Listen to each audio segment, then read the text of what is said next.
Sabe por que isso? Porque a nossa geração tem mostrado isso. Uma geração na qual você derrama uma lágrima do lado do seu amigo, ele te chama de fraco. Sabe por que isso? Sabe por que ainda a gente vai em cultos jovens e os jovens não choram mais? Justamente por conta disso, porque essa geração tem marcado algo que não é legal. Tem marcado que se você chora, você está em pecado. Se você chora, você é fraco, você não consegue. Vejam isso, logo após a prisão de João Batista, o mesmo a qual o profeta Isaías citou como a voz que clamava no deserto, aquele que prepararia o caminho para o Messias, Jesus disse essas palavras do verso 15 que acabamos de ler, dando início ao seu ministério na Galileia. Vejam só, João Batista tinha sido preso, Jesus tinha uma admiração muito alta por João Batista. Acredito eu que naquela ocasião Jesus estava triste por essa situação. Porém, foi dado início ao seu ministério ali, e assim como na vida de Jesus não foi fácil, na nossa também não vai ser e não é. Vejam só, Cristo Jesus ficou triste porque João Batista estava preso. Mas isso não foi empecilho, isso não foi algo que impediu Jesus de continuar sua chamada. Então, após esse cenário, Jesus deu início ao seu ministério na Galileia, dizendo justamente essas palavras: arrependam-se, pois é chegado o reino de Deus. O fato é que em Mateus, capítulo 4, verso 17, diz que daquele tempo em diante, Jesus pregou sobre o reino de Deus.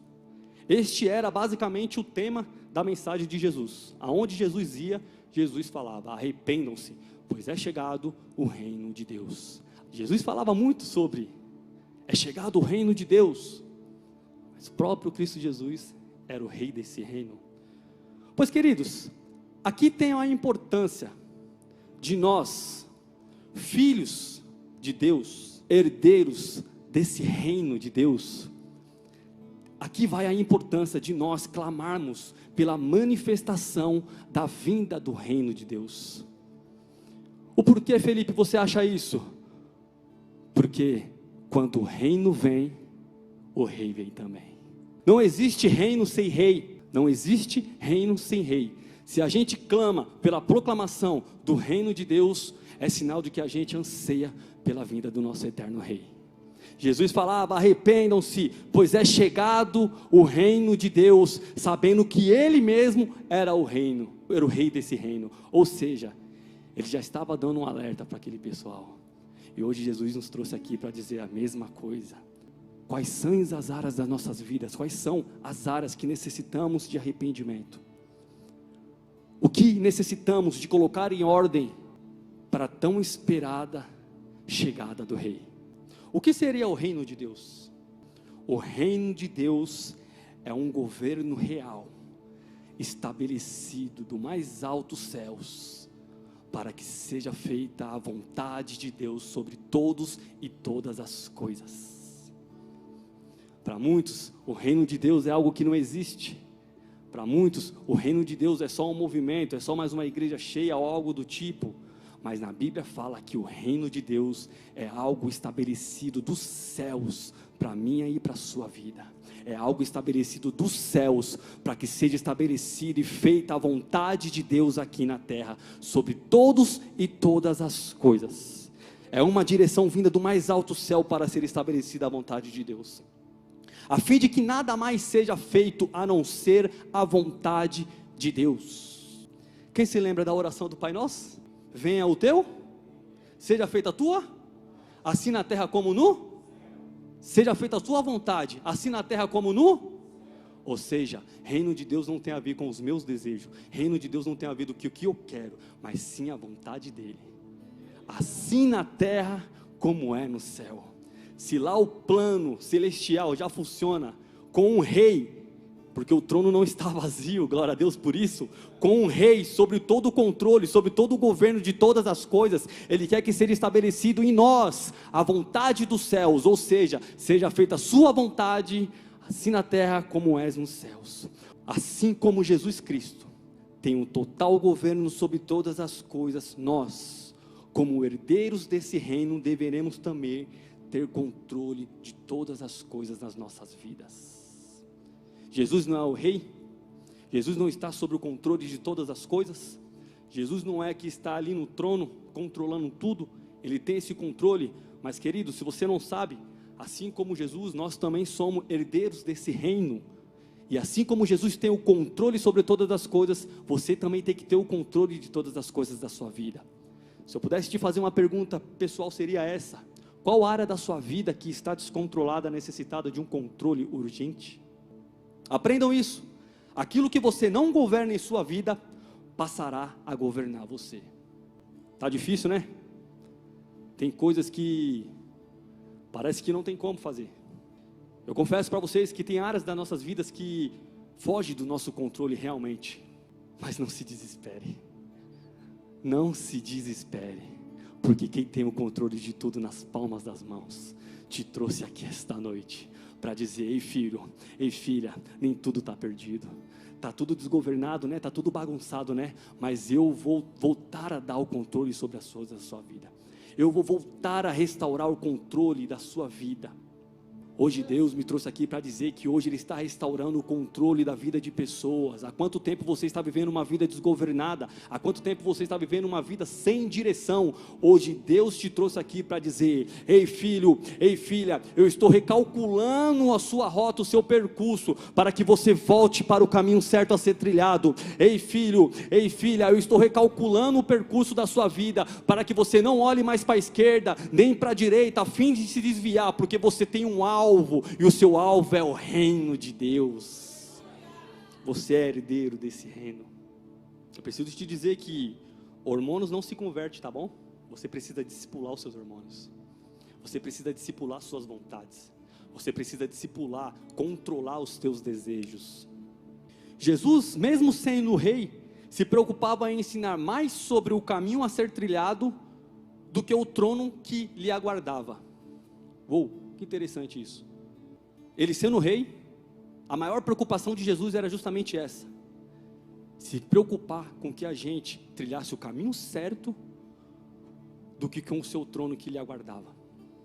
As coisas nas quais temos praticados que, ao invés de nos trazer para perto de Jesus, nos afastam do reino. E a maior preocupação de Cristo Jesus era justamente essa: colocar novamente no trilho, colocar novamente no caminho certo, aquele que ao decorrer da sua caminhada se desviou, com más práticas e más costumes. Como quem diz: ei, nada está perdido. Você caiu? Não se preocupe, se levante, porque eu sou a sua segunda chance. A mensagem de Jesus era: arrependa-se, pois é chegado o reino de Deus. Soava uma mensagem dura, mas Ele é o próprio amor, Ele é a própria misericórdia. Talvez a sua vida está desgovernada há muito tempo, você não tem controle de nada, você já não está mais nem aí para nada. Há muito tempo você já colocou na sua cabeça: pô, já não consigo mais controlar esse meu desejo, então eu vou se acostumar com ele. Pô, mas espera aí, eu não consigo controlar essa situação, então eu vou se acostumar com ela. Você não foi chamado para se acostumar com coisas ruins. Você foi feito e chamada para controlar todas as coisas da sua vida. Enquanto a sua vontade se sobressair às minhas vontades, eu vou lhe apertar mais. Tá doendo? Enquanto as suas vontades, os teus desejos falarem mais altos que a vontade do reino de Deus, eu vou complicar mais, eu vou apertar mais. Enquanto as suas prioridades for seus desejos e não a vontade do reino, tudo vai se complicar. Tudo vai se complicar. Porque em Mateus 6,33 vai explicar aqui: busquem, pois, em primeiro lugar o reino de Deus e a sua justiça, e todas essas coisas lhes serão acrescentadas. Ou seja, Deus não age na desordem. Primeiro temos que organizar a nossa bagunça particular, a nossa bagunça interior. Eu não sei se vocês já chegaram a esse ponto de não se reconhecer perante as situações que a vida tem acontecido, tem colocado sobre você. Mas eu já me deparei a esse tipo de situação, e é uma situação desagradável. Mas para Deus trabalhar, eu precisei colocar as coisas em ordem. eu comecei a colocar as prioridades em ordem. O que é bom, o que não é bom. O que me faz bem, o que não me faz bem. O que é a vontade de Deus ou o que é a minha vontade. O que se sobressai, a vontade do Senhor ou se é a minha vontade. A partir do momento que eu coloquei as coisas em ordem, que eu comecei a colocar as coisas em ordens, as coisas foi tendo claridade. Eu fui olhando o caminho certo a ser trilhado. Eu não sei você, mas eu consegui obter uma segunda chance. Talvez hoje a sua oração tenha sido essa. Eu preciso de um sinal, eu preciso de uma resposta, eu preciso de uma segunda chance. E Deus te trouxe aqui. Primeiro você busca o reino e depois, Felipe, aí você deixa com o Rei dos Reis, porque Ele sabe o que vai fazer.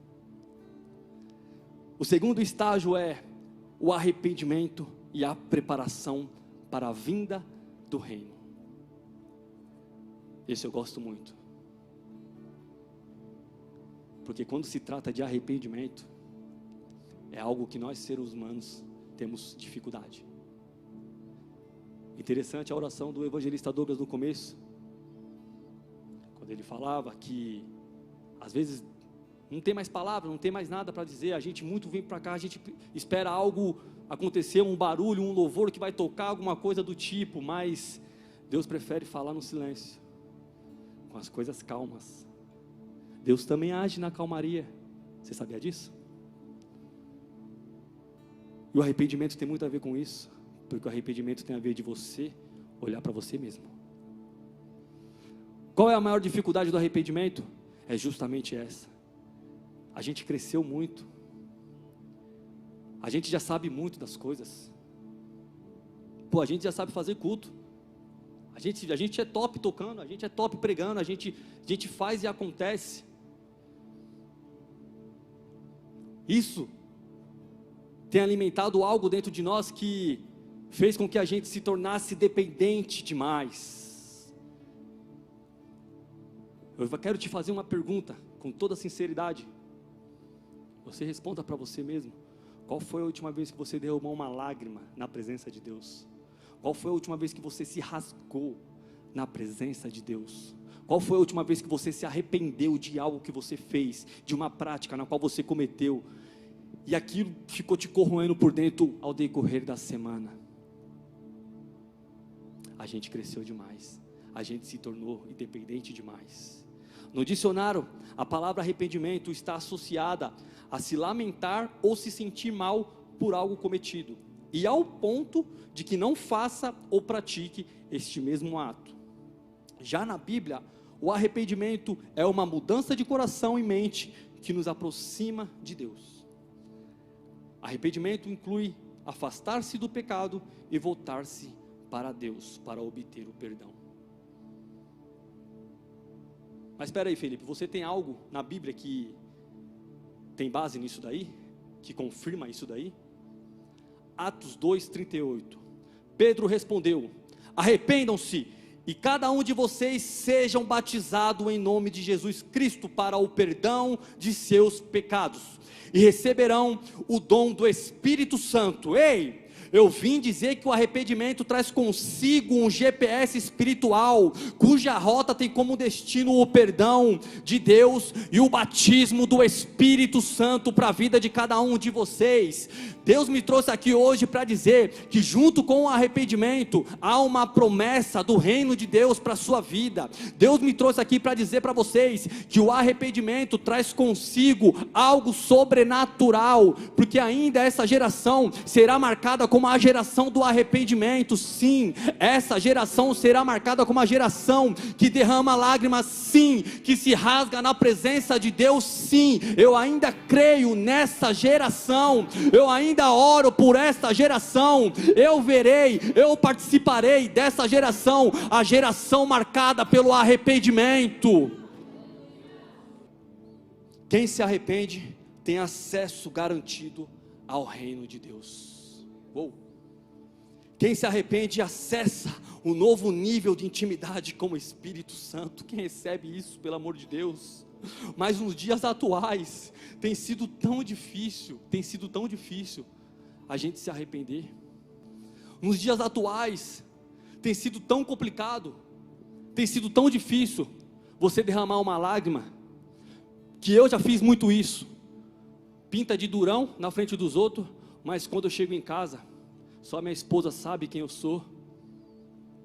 Situações na minha vida que eu quis passar como super-homem, como cara que nada abala, que não chora, que faz isso e acontece, mas nos meus momentos sozinho, só eu sei o que eu passo. Sabe por que isso? Porque a nossa geração tem mostrado isso. Uma geração na qual você derrama uma lágrima do lado do seu amigo, ele te chama de fraco. Sabe por que isso? Sabe por que ainda a gente vai em cultos jovens e os jovens não choram mais? Justamente por conta disso, porque essa geração tem marcado algo que não é legal. Tem marcado que se você chora, você está em pecado. Se você chora, você é fraco, você não consegue. Mas arrependimento não tem a ver com isso. Arrependimento não tem a ver com isso, porque junto com o arrependimento sincero, vem o batismo do Espírito Santo de Deus. Junto com o arrependimento sincero, vem a presença de Deus sobre a sua vida. Quando você se arrepende, o Espírito Santo de Deus se apossou da sua vida. Ei, deixa eu te falar algo. Quando você se sentir de chorar, não se preocupe com quem está do seu lado, não. Não se preocupe com quem vem pensar de você ou algo do tipo, não. Eu não estou querendo dizer que chorar, a gente é movido por emoções ou algo do tipo, não. Mas quando a presença de Deus vem, muitos ainda ficam querendo reter, sabe, querendo se segurar. Não, se rasgue na presença de Deus. Sabe por quê? Porque você não sabe o dia de amanhã. Talvez hoje seja o último dia da sua vida e você está se segurando. Ai, meu Deus. Você não sabe o que pode acontecer dessa porta para fora e você se segura na presença de Deus. Mas é engraçado quando o Corinthians está jogando, você grita gol. É engraçado quando você está assistindo um show, você canta alto, você pula, você sai do show das baladas rouco. Quantas vezes e quantas eu cheguei em casa sem voz, porque cantei nas noites. Se vocês não sabiam, eu cantava funk nas noites. E sim, eu me doava nas noites. E você acha que na presença de Deus eu vou ligar para quem está do meu lado? Ei, eu vou dar glória sim. Eu vou dar glória sim. Oh. Lembra do início da sua conversão? O temor que você tinha? O problema é que crescemos demais, Kaique. O problema é que se tornamos adultos demais. Somos fortes demais.